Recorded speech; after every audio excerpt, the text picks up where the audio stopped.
রমজানের পরন্ত বিকেলটা এক অন্যরকমভাবে নিজেকে মায়ার জালে আটকে রাখে।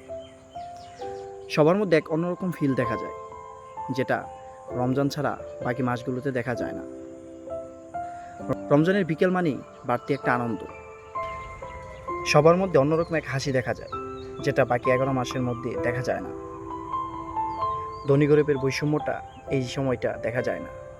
বিকেলবেলায় সবাই সবার খোঁজ নিতে যায়, কে ইফতার বানিয়েছে, কে ইফতার বানায়নি, না বানিয়ে থাকলে একজন আরেকজনকে ইফতারে দাওয়াত দেওয়া।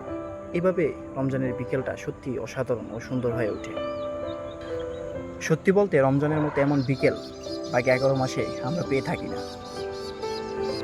সবাই মিলে একসাথে এই রমজানের বিকেলটা অন্যরকম একভাবে কাটায়।